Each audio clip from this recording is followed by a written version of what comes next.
Buenas, el teórico que vamos a desarrollar a continuación es generalidades de prótesis fija.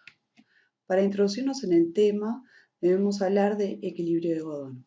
Una pieza alineada con la arcada se encuentra en equilibrio con las piezas de ambos lados y las piezas antagonistas, que frenan la fuerza de erupción. A este equilibrio se le denomina equilibrio de Godón. La pérdida dentaria trae consigo una serie de factores como variación de la posición dentaria, aparición de nuevos contactos y pérdida de la eficacia masticatoria. Entonces, existe una pérdida del equilibrio de Godón que se representa clínicamente como la sobreerupción del diente antagonista y migración de los dientes laterales hacia la brecha. Una prótesis fija es una prótesis que puede abarcar la restauración de una única pieza, así como también la de múltiples en una sola arcada, soportada por dientes o implantes que una vez instalada no puede ser retirada por el paciente. A mano izquierda vemos prótesis fija convencional, que es una prótesis fija anclada en dientes, o sea, se va a retener mediante restauraciones en bloc sobre dientes pilares. Del otro lado, a mano derecha, vemos una prótesis fija implanto soportada, que se va a retener de implantes mediante pilares para implantes. Respecto a lo que estamos viendo, podemos decir que una prótesis fija convencional actúa como una férula de apuntalamiento y bloqueo. Férula porque va a ferulizar los dientes. Apuntalamiento porque impide la migración de los dientes vecinos hacia la brecha y bloqueo porque bloquea la sobreerupción del antagonista de la pieza perdida. Los componentes de una prótesis fija convencional son el retenedor, que son restauraciones en bloc, el póntico propiamente dicho, que es lo que sustituye a la pieza perdida, y el conector, que es lo que va a unir el retenedor al póntico. Estos tres componentes los vamos a ver en profundidad más adelante. Objetivos de la prótesis fija. Los objetivos los podemos dividir en primarios y secundarios. Como objetivos primarios se encuentran la masticación, la estética, la fonética y el confort. Dentro de los secundarios está devolver el equilibrio al sistema, pero no solo el equilibrio en la parte oclusal, lo que hablábamos hoy de equilibrio de Godón, sino también el equilibrio con las articulaciones temporomandibulares y el sistema neuromuscular. Y devolverle el autoestima al paciente. Indicaciones de prótesis fija convencional.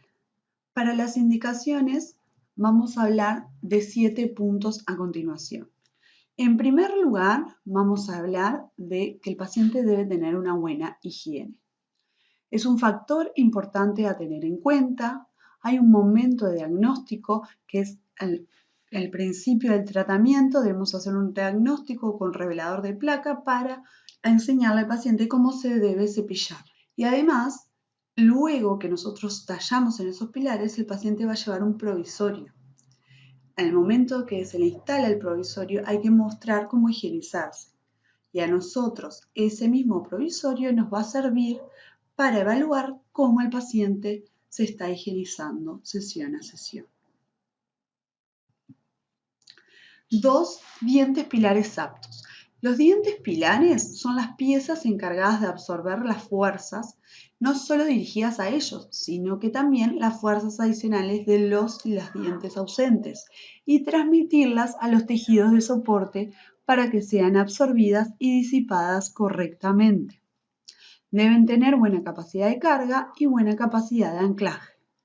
El criterio de evaluación fue cambiando con la evolución de los implantes. A continuación vamos a ver características de un pilar ideal, pero esas características se han ido modificando, porque hoy en día con los implantes dentales ya no pensamos en tallar dientes sanos libres de caries, sino que podemos hacer tallados mínimamente invasivos y cuando el paciente tenga la posibilidad se coloca un implante. Características del pilar ideal. La foto en la diapositiva hace referencia a estos cambios de paradigma, pero en la literatura se sigue encontrando el pilar ideal como aquel diente que tiene la pulpa viva y se encuentra libre de caries, rodeado de tejidos de inserción sanos, tener raíz larga y divergente, orientados en dirección axial correcta, corona suficiente en altura y volumen, ausencia de movilidad y una relación corono-radicular de 2 a 3. O sea que la corona representa 2 partes y la raíz representa 3 partes del diente, si nosotros vemos una radiografía. Para tener en cuenta de cuántos dientes vamos a anclarnos y qué tipo de cargas le podemos generar a esos dientes, hay una ley que se llama ley de Ante, que determina que la superficie radicular de los dientes pilares debe ser mayor o igual a la de los dientes a sustituir. En la imagen hace referencia a un semáforo, siendo verde un caso ideal, siendo amarillo un caso límite y siendo rojo un caso que no se podría realizar. Si ustedes se fijan, en el caso verde se repone un molar, pero se ancla de un molar y de un premolar. Ya en el caso amarillo se debe reponer un premolar y un molar y se ancla de un premolar y molar también. Pero en el caso rojo hay 3 piezas que se tendrían que anclar de 2 que esas piezas perdidas no tenían la misma superficie radicular que los pilares que van a soportar las nuevas piezas, sino que tenían más. Entonces, en ese caso, es preferible no realizar una prótesis fija convencional. ¿Qué nos referimos con relación corono-radicular?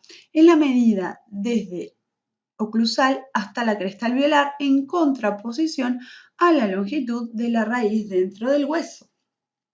Es ideal tener que la corona represente 1 y la raíz 2. Óptima es de 2 a 3, como muestra en la foto, y mínima es una relación de 1 a 1. Para una prótesis fija, la tercera indicación es la necesidad de pilar posterior. En los casos que no exista pilar posterior, estará indicada una prótesis removible o implanto asistida. Asimismo, existen prótesis que cuentan con pilares exclusivamente de un solo lado del póntico, llamadas prótesis fijas en cantilever. Las prótesis fijas en cantilever deben sustituir un solo diente y como mínimo tener 2 pilares. No debe haber contacto del póntico en céntrica ni en excursivas. Esto quiere decir que cuando el paciente muerde, abre y cierra, no debe haber contactos, pero tampoco debe haber contactos ni en lateralidad ni en propulsión. Este tipo de prótesis se usa por lo general en un lateral superior. Forma y longitud de la brecha. La deflexión está relacionada directamente al cubo de la longitud de la brecha e inversamente al cubo del grosor ocluso gingival del póntico. ¿Qué quiere decir esto? Que a más longitud del póntico, más deflexión de la prótesis fija va a haber. Otra cosa que tiene que ver también con la deflexión es la curvatura. Cuando los pónticos quedan por fuera de la línea media del eje entre los pilares, estos mismos, los pónticos, actúan como un brazo de palanca. La deflexión de la prótesis fija estaría afectando directamente a los dientes pilares. Esto se puede contrarrestar ganando retención adicional mediante pilares secundarios en dirección opuesta al brazo de palanca. Ausencia de grandes pérdidas óseas. Cuando existen grandes pérdidas óseas, es difícil rehabilitar esa brecha mediante prótesis fija convencional, por la gran carga que reciben los dientes pilares, así como la parte estética deficiente. En estos casos, vamos a elegir o implantes con injertos o si no una prótesis parcial removible, la cual va a tener acrílico sobre la mucosa y eso va a poder rellenar esa parte estética deficiente. Indicaciones 6. El paciente debe tener una adecuada edad Hoy hablamos que fueron cambiando los paradigmas y ya no vamos a tallar dientes sanos en pacientes jóvenes. Asimismo, el paciente debe tener una adecuada edad para poder cepillar bien las troneras, como muestra la segunda foto. 7. El último punto de las indicaciones, luego del tratamiento periodontal. ¿Qué quiere decir esto? Que siempre que se precise tratamiento periodontal, la instalación de la prótesis fija va a ser luego del mismo. ¿Cómo podemos clasificar una prótesis fija? De acuerdo al uso, provisoria o definitiva. De acuerdo al material, existen varios materiales hoy en día en el mercado, como metálicas, metal acrílico, metal cerámicas, titanio colado, cerámicas, titanio CAD/CAM, cerámica, cerámica CAD/CAM, circonio, cerámica y circonio solo. De acuerdo al momento de ejecución, están las mediatas o inmediatas a la exodoncia y de acuerdo al conector y de acuerdo al tipo de retención. De acuerdo al conector, puede ser conector rígido, que son las que mayormente se usan, o puede ser un conector articulado. Definición y diseño de los componentes de la prótesis fija. En esta parte vamos a ahondar en los componentes que nombramos anteriormente. Retenedores. Los retenedores de una prótesis fija convencional son restauraciones en bloc que asegura la prótesis fija en su diente de anclaje. Póntico es la pieza intermedia de la prótesis fija que tiene como finalidad reemplazar a la pieza ausente, restableciendo tanto función como estética. Consta de 3 partes. Tiene una porción gingival, una cara oclusal y un sector estético. Clasificación de los pónticos según su porción gingival. Con apoyo gingival existen en forma de silla de montar, en forma de pico de flauta y en forma de bala. Sin apoyo gingival existe el póntico higiénico y con apoyo intraviolar son cuando son inmediatamente a la extracción dentaria. Esto ahora vamos a hablar de cada uno de ellos. En forma de silla de montar, se relaciona con la brecha mediante una superficie cóncava que se adapta a ella. Crea contornos de caras libres similares a la del diente natural, pero tiene un problema que impide la buena higiene, lo que contraindica su uso. En forma de pico de flauta, el acercamiento es de tipo lineal, se utiliza en pónticos superiores, anteriores y posteriores. Y en forma de bala, el acercamiento es de tipo puntiforme. Permite la higiene, por lo que está indicado en todos los sectores, siempre y cuando la estética no se encuentre comprometida. Ahí vemos una foto a mano derecha que muestra que este tipo de apoyo gingival del póntico toca apenas la mucosa. Entonces, en lugares que la estética está muy comprometida, realmente las troneras quedan amplias y capaz que elegiríamos la forma anteriormente comentada. Sin apoyo gingival, también denominado higiénico. Ideal desde el punto de vista de la higiene, el fantoche se encuentra alejado de la brecha, todo lo que la estética lo permita. Se toma en cuenta la línea de la sonrisa, llevando en este caso el límite gingival de 1 a 2 milímetros por debajo de la misma. La indicación es para el sector posterior inferior porque no compromete la estética. Y por último, con apoyo intraalveolar, el talón en contacto leve con el alvéolo. Se deben construir siempre en cerámica. Dan una solución inmediata a la pérdida de una pieza. Hay un éxito estético a distancia y evita que el fantoche quede alejado de la brecha. Diseño de la cara oclusal del póntico. Al momento de construir la cara oclusal, lo que se debe lograr es una disminución de cargas oclusales, tanto en sentido vertical como en sentido horizontal. ¿Cómo vamos a disminuir esas fuerzas? Bien, la disminución de fuerzas verticales se hace disminuyendo el perímetro clusal del póntico, logrando contactos puntiformes, aumentar canales de escape y altura cuspidia máxima de acuerdo al caso. Para disminuir las fuerzas horizontales, vamos a variar la inclinación de las vertientes. Disminuir el perímetro clusal. La reducción del perímetro clusal se realiza a expensas de la cara lingual o palatina y troneras del mismo lado, sin interferir con el contacto de contención céntrica, de manera de no afectar la parte estética del póntico. Variar la inclinación de las vertientes. Las vertientes podrán modificarse de la contención céntrica hacia la punta de la cúspide. No se debe modificar la altura cuspidia, ya que atenta contra la estabilidad céntrica de las piezas antagonistas.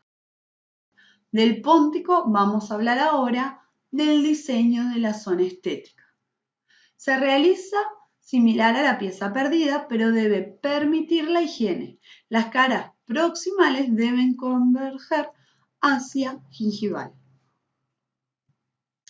Conectores.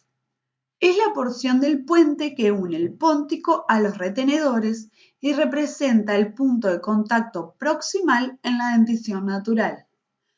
Tiene demandas tanto mecánicas como biológicas. Y la clasificación de la prótesis fija según el conector, como mencionamos hoy, puede ser rígidos, colados o soldados, que son los más comunes, o articulados, que son los casos que es necesario dislocar las fuerzas en prótesis extensas y en casos que no se puedan paralelizar los tallados de los pilares.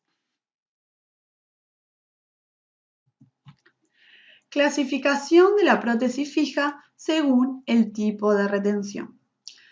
Según su retención, vamos a clasificar en prótesis fija convencional, que ahí podemos ver talladas 4 coronas y de esas 4 coronas va a reponer los 4 incisivos inferiores.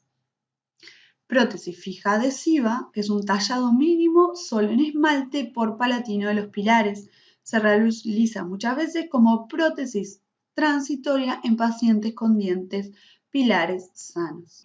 Prótesis fija implanto soportada es aquella que su retención la van a dar los pilares que se encuentran conectados con los implantos.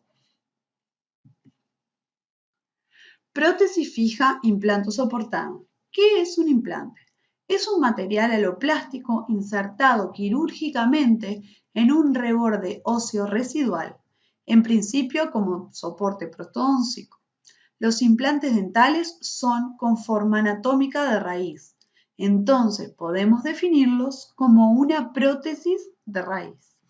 Para hablar de implantes dentales tenemos que hablar del principio de osseointegración. El doctor Brånemark descubre en el año 1952 la capacidad del titanio de osseointegrarse al hueso. A partir de ese año se comienza a investigar en perros la integración implantológica sin reacciones adversas en tejidos blandos o duros.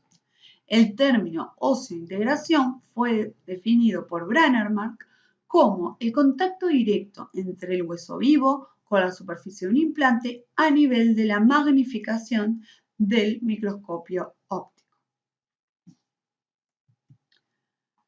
Partes de una prótesis fija implanto soportada.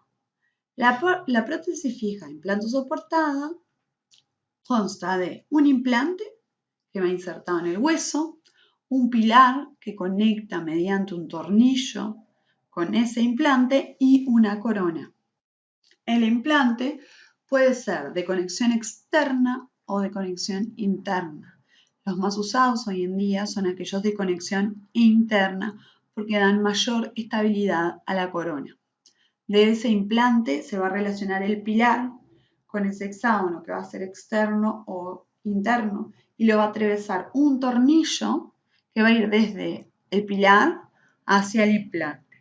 Ese tornillo puede atravesar solamente el pilar y arriba de eso cementar la corona, o puede también atornillar la pilar y corona al implante.